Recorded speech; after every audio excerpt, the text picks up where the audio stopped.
Welcome, everyone, into the third edition of the Pop and Vod Show. I'm Jeremy Poplin, joined by the head coach of the Tulsa Roughnecks, Dave Vaudril, as we get set for Sacramento rolling into One Oak Field here in Tulsa Saturday night at 7 o'clock.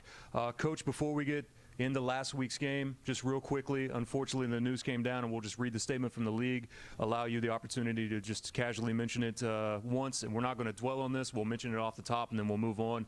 USL did announce yesterday that the Roughnecks had forfeited their match against Colorado Springs in the Switchbacks FC that took place on March 25th due to an ineligible player.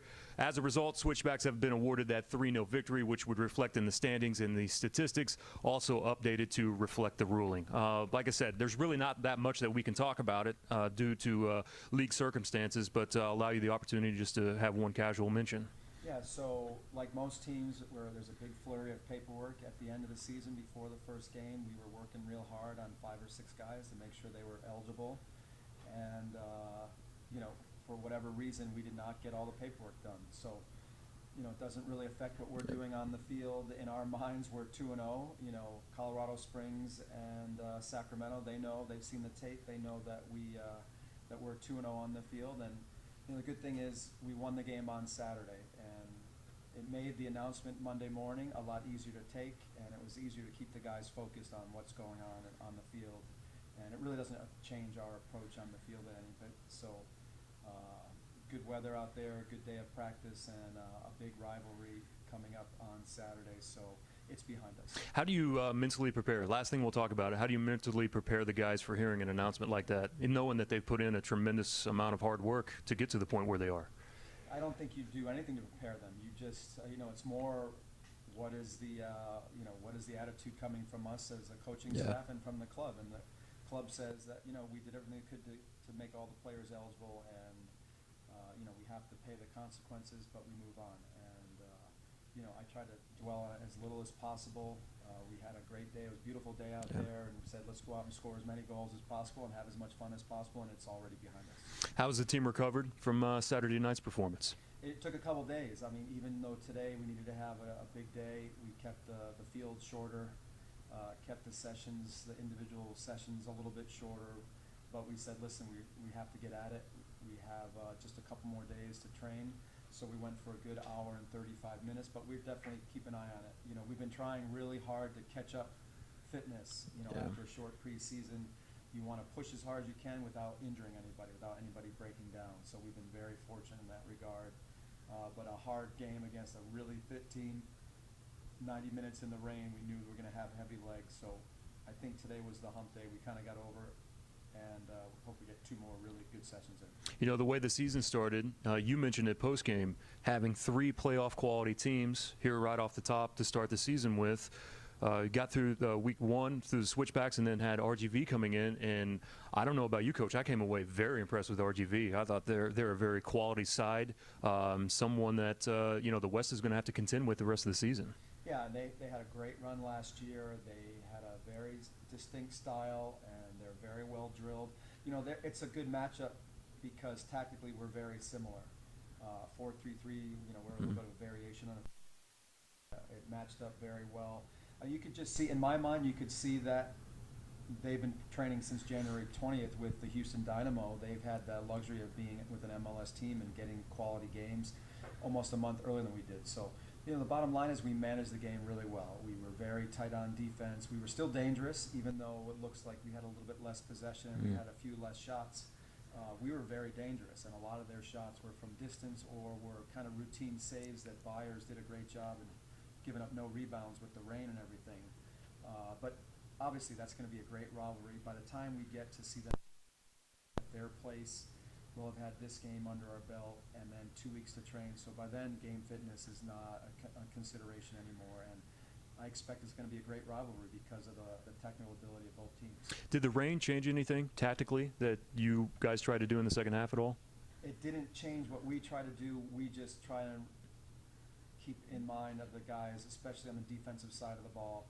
You've got to do a better job of getting closer and covering all the through balls, because one little slick ball that gets through or bounces off someone's foot or bounces off someone's shin guard, and we didn't want there to be any space behind. So we talked to the outside backs and the goalkeeper and everybody about making sure you overplay the ball skipping through and, and being difficult to control. On the same side, you're hoping that someone on our team is alert enough to take advantage of it and the other way and get behind, and maybe a ball slips through behind them and we go in on a breakaway. So it's just a minor tactical thing. You got to play with the conditions. What type of challenges did they present? I noticed at the end of the first half, you mentioned marking up on the man-to-man, also allowing someone to kind of sit in behind you a little bit. It seemed like it took a little while to kind of adjust to what they were doing. Yeah, I mean they're very good. We try and do the same thing. We try and play in between the lines, try and overload the spaces in between the defenders and the midfielders. And Garcia, the number 13, he was the first 4 times they got the ball, he got the ball free right behind our midfield line, and it took us a good 15, 20. And it's not so simple as just saying, hey, there's a guy back there. Right. We're rotating players. He shows once, and then comes back, and then someone else rotates into that space. So they do a great job of it. You can tell that they've been together, that midfield and the forward been together all last year, and they caused a lot of problems for everybody last year. And, it's just repetition.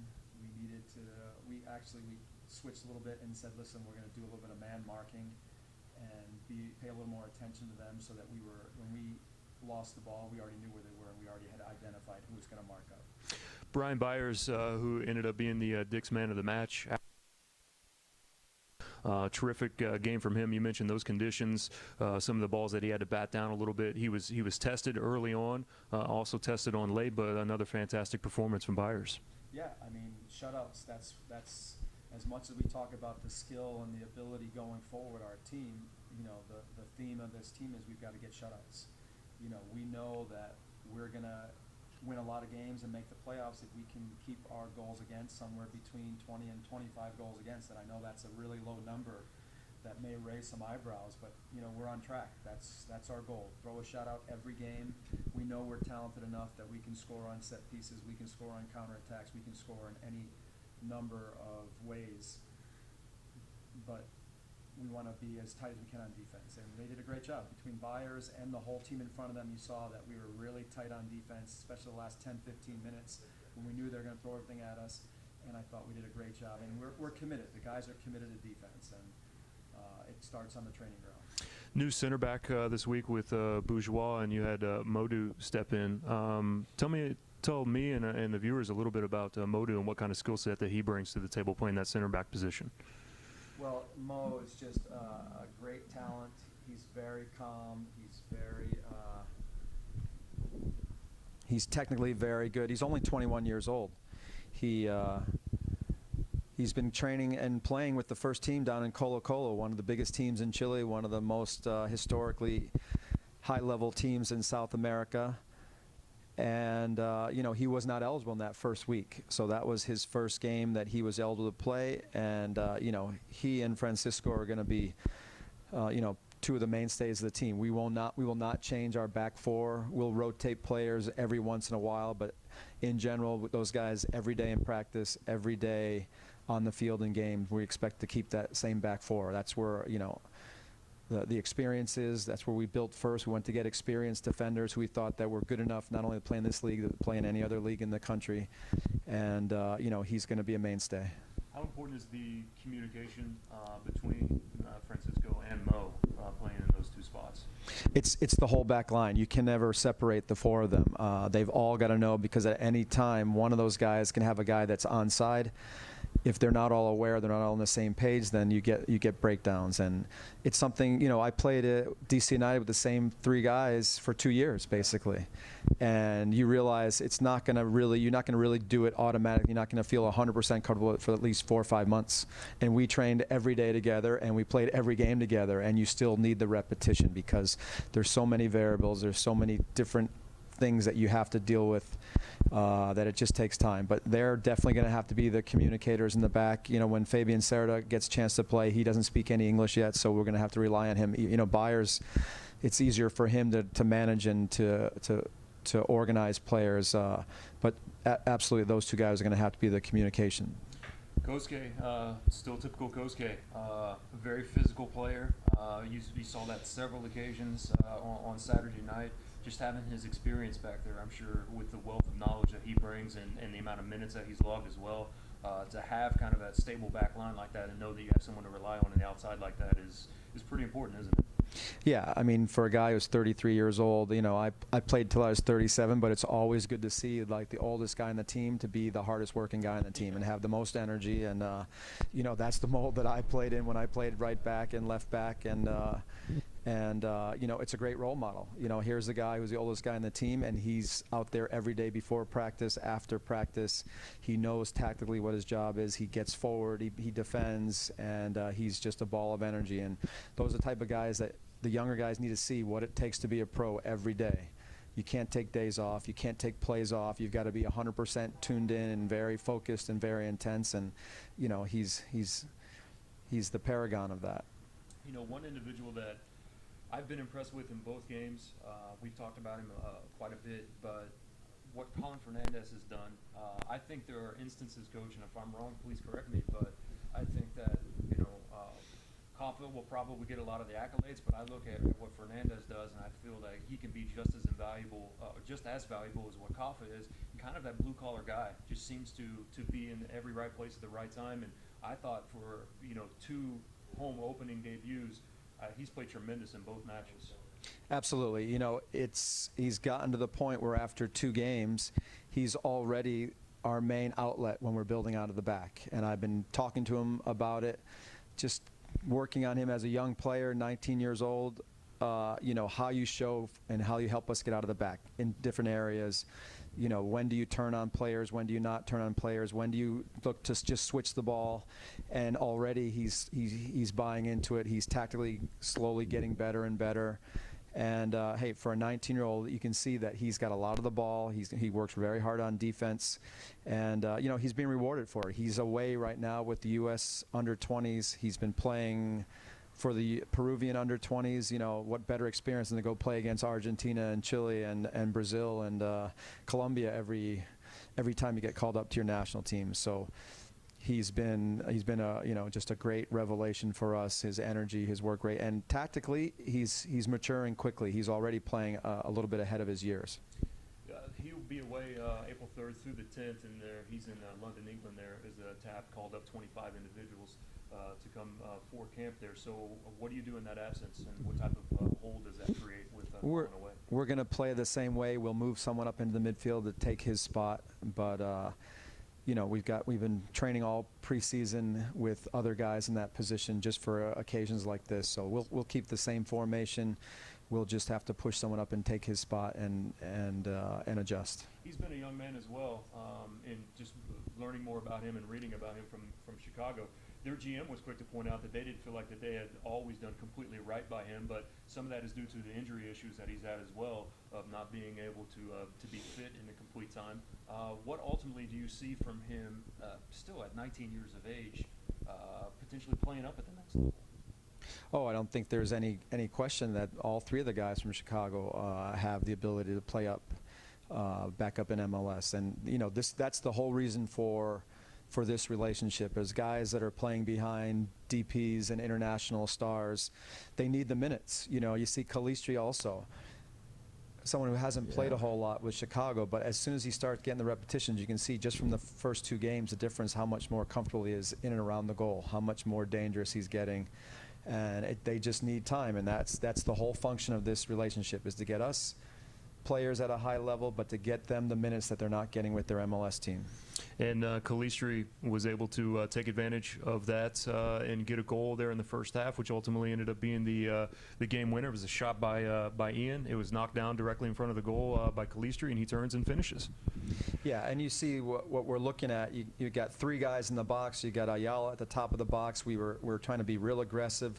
They're completely rotated, right? Kaffa's playing left wing and serving the ball. Ian's on the near post, and then Calistri and Rivas, who are 2 wings, are in the middle of the box. Yeah. You know, that's the type of unpredictability and the dynamic movement and rotation that we're looking for. And you know, Joey, he could have scored 3 goals in that game. He just missed the left foot to the top corner. I think he missed by about 6 inches, and then he had another one at the back post that, you know, between the wet surface and the post and him, I don't know how it didn't go in, but the fact that he's creating chances and he's taking his chances at a high level. He's not flubbing them. He's not rushing them. He's not, you know, he's calm and composed, and he's picking his spot, and he's picking the right technique and the right surface of his foot, and he's putting all of his chances close, and he's getting them on target. So you know he's going to continue to be dangerous. And that is, as we mentioned before, the lone goal in the match from Saturday night. Yeah, one other individual I wanted to bring up is Joaquin Rivas, who did play for Sacramento in the past and is now having his former club play come in on Saturday. Kind of a multi-part question. How fun is it to play against one of your former clubs, knowing that they're coming in, and also as well, just how well that he's played in the first 2 weeks? Yeah, he's been very good. He's really bought into the defensive side. You know, it's a lot of work the way we have those guys play, to come all the way back and double the ball when it's behind you, to track all the way back into the box and pick up men. So, you know, him and Joey both, it's an adjustment on that part, to have to work so hard on defense and still get forward and be dangerous. And you see Joaquin, whether it's in the combination or on the dribble or his passing and shooting ability, just another guy who brings a lot of technical ability, a lot of speed and quickness.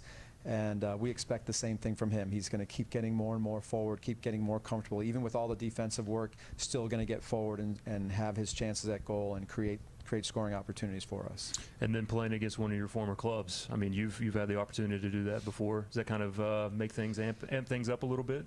I think a little bit more, you know, and I would assume that he's in this situation. It's kind of nice to go back and to play in front of fans that you have a good relationship with. So it makes it for a nice night. You know, in the end, when the whistle blows and the ball's kicked off, it kind of changes. You know, you're just focused on your team and winning, and it's just another team that you play against. Obviously, we look at it as like, this is a big rivalry. These guys have been in first place now. They finished in the conference in first place last year, and they perennially been, you know, one of the top 2 teams in the Western Conference. So, you know, we're like, hey, we've knocked off 2 playoff teams. This is a third one. It's got a bigger and a better pedigree than the 2 we played before. So. I think it's just exciting for the whole club to be playing against Sacramento, knowing that we're right there with them. We're 2-0. We expect to make a big impression on the game and make a big impression on the rivalry. And you know, one thing that I remember that you mentioned, I asked you at the start of the season with playing the one striker up top, if you were looking at him to be, you know, the goal scorer, and you said, no, we want everyone to score goals. 4 different players scoring goals so far this season, kind of spreading it around a bit. Right. You expect the number 9, whoever it is, to be real busy and really draw center backs and the attention from a lot of players. But if you don't have other players in there to work off him, he's working for nothing. And we definitely don't want him to be isolated by himself up there. We want to work as hard as we can. You know, that goal that Joey scored was the perfect example. Ian's at the near post and 2 other guys in the box right in front of the goal, ready for anything, ready for any rebound, any chance themselves. And Kaffa being out on the wing, that shows. And, you know, I think we saw Jaime Ayala right there at the top of the box. We've got 5 guys committed to attack, and it can come from any angle, from anywhere, and from anybody. Any areas that you wanted to work on this week, that maybe negatives that you saw that you had a chance after you watched film that you saw that you want to try to improve on? You know, every game you can break down film and give 20 different examples of where you weren't perfect on defense, or where the combination play and the technical play breaks down. So, you know, you try and hit a couple of themes, a couple of things that you want to keep in their mind, but you can't get them bogged down with video. Right. You know, after 10, 15 minutes, everyone starts to glaze over, no matter how tactically important the coach might think it is. You know, you give a handful of tactical things, some negative things, and then the positive things, you know, because even when we didn't have 55% of possession, we still were very dangerous. We had a lot of great individual work and teamwork combinations and stuff. So, you know, the video is just a tool. It's not the end all and the be all. You mentioned Sacramento coming in town.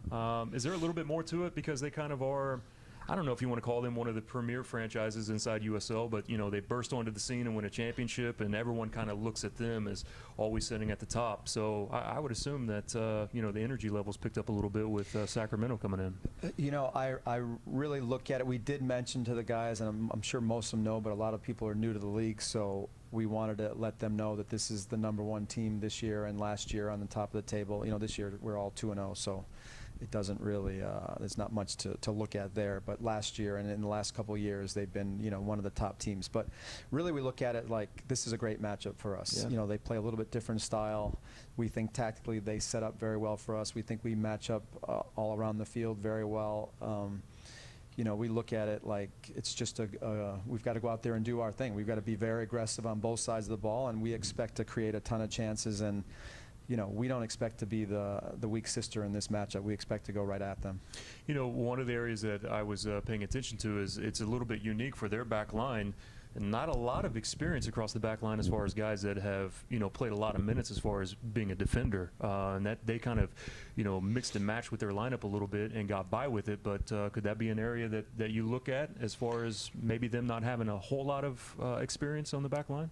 I don't really look at it that way. I mean, I'm not going to go around and say this guy's good and this guy's weak. Yeah. We look at it more as how do they play, what is their shape, where are the areas that we want to attack. Yes, if there's a couple of matchups out there that we want to go at, we'll definitely recognize those and talk about some of the individual matchups or some of the situations that we want to create and we want to take advantage of. But it's the same for every team. If you have new guys, as I said, it takes a long time to get them repetitions. And if they're moving guys in and out, and we know, like you said, that there's, I think they just brought in the kid that played last year, just re-signed. So at some point they might integrate him. So, you just want to be as aggressive and as dynamic as possible and put them under as much pressure as possible. So, it's more a function of how we play and how we look at attacking their whole team, not just the back line. Ochoa, Nishaw, and Blackwood seem to, have really developed chemistry here in the early going.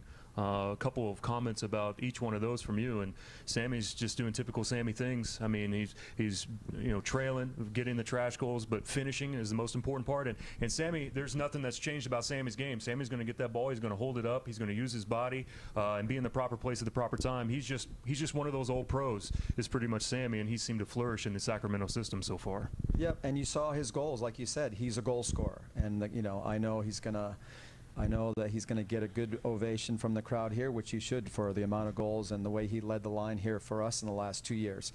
But, the one thing that we've watched is that they've been getting balls, playing early balls to Nisha, and he had a good ball over the top in the last game that Danny Barrera set, and he got behind, and that created all the problems and allowed Sammy to come up and finish the rebound. And and then he goes and scores a tap in at the back post. But hey, that's the way he's got to do it. We're not worried about him running behind us. We're not worried about him dribbling by 2 or 3 guys. But he's one of those guys that you just cannot give him the 2 or 3 yards of space, because when he gets the chance, he's going to bury him. So, we think we match up very well with both of those guys. But they're already showing good chemistry. The team is actually building up more around them. You saw better combination play this year from the style they played last year. So. But we still think it's a good matchup. It's tactically. It's not the same as RGV, where we kind of cancel each other out because we're trying to do the same things, and we match up very, very evenly in the formation and the style of play. This is a little bit different, so we think it's a great matchup for us, and tactically we expect that we should do very well. Have any experience with Paul Buckle? Do you know Not Paul? at all. I've never met him. I've been watching him for the last 2 years, and like I said, he's already made adjustments this year. The team is playing at a better, in my eyes, is playing better than they played from the games that I scouted from last year. And the other night they had a lot of really good combination play. So, we're never going to underestimate anybody. We're never going to sit back and talk about anybody, whether they're a strong team or a weak team. Everybody is the same. We have to go out there and impose our will upon them. It's an interesting moment in their schedule for them, because they're playing, 3 games in 8 days here on the road. How do you balance that as a coach? And this is going to come up with you guys later in the season when you start mixing in a number of matches in a short amount of time. How do you handle that, knowing that you're going to have 3 games in 8 days like that? It's every coach has you got to make the best guess you can. It's happened to all of us. You go in and you say, okay, we're going to stick with the same guys that played the first game and the second game, and maybe we'll make 1 or 2 changes. And then you say, okay, we're going to make 3 or 4 changes, and sometimes it works perfectly, and sometimes you get punished, and before you know it's 3-0 at halftime, and it's too late. You've lost the game because. And as a coach, you always look back and you say, that was my fault. That one's on me. But there's no way of predicting it. It happens to all of us. And you just got to work on your team depth. Every day we say, listen, it's going to take 18, 19 guys to win a championship and to get to the playoffs. And everyone's got to know that if you didn't get your time today or yesterday, and 2 games, and we've only really played 12 or 13 guys, and 2 or 3 guys come off for limited minutes at the end. So already we're working on their guys' head. you've got to be focused. You've got to be ready. There's going to be another guy or two who's going to start that we haven't seen before this weekend. And then when we start hitting those 3-game road trips, then you're going to see how good your bench is and how deep you are in it. It's up to the whole team to kind of buy into the fact that at any time something's going to change. Someone's going to have to step in, and we expect them to step in. And we can't miss a beat. They've got to come in and perform and take us to that next level. One final note, we had a new member that came in on loan from the Revolution. That's Brian Wright, former Vermont Catamount. MLS Super Draft this year, first-round draft pick. What do you see about him and number of minutes-wise? That's why New England gets him down here, so he can get some minutes and get some time on. Yeah, you know, we are actively looking. In addition to the 3 guys that we worked really hard to get those 3 guys for the entire year on loan. We expect to get players on short-term loan from Chicago, and we're all in a non-exclusive agreement. Chicago has to look to get their players extra time if they have to go to other teams in the USL, the NASL, and we're always looking as well. Brian Wright was one of the guys that before the draft, you know, we talked to Chicago about taking him if they were interested, because we wanted to take a look at him, and we've been talking to, you know, obviously I worked with the Revolution as an assistant, so I'm very familiar with the whole front office and the whole coaching staff, and we've been talking since January about Brian, about getting him here on loan. So it came last minute, so we couldn't guarantee him significant minutes, you know, a start or anything like that, because we don't want to upset our team chemistry.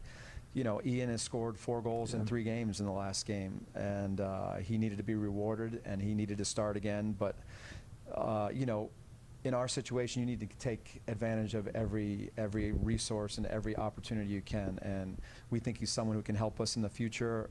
Obviously, they drafted him first. They went out on a limb to get him. And we know, I've seen him play at Vermont, I've seen him at the Combine, and we've been speaking to him and his people and the Revolution. So it's someone we know we're going to get offered to again, and we're going to bring him in whenever it works for both clubs. Yeah, looking forward to seeing him back here in Tulsa coming up. Don't forget, Saturday, 7 o'clock, you come down. It's a free flag giveaway for the fans in attendance here at One Oak as the Sacramento Republic come to town here at a One Oak Field. Coach, it's been an incredible start to the season so far.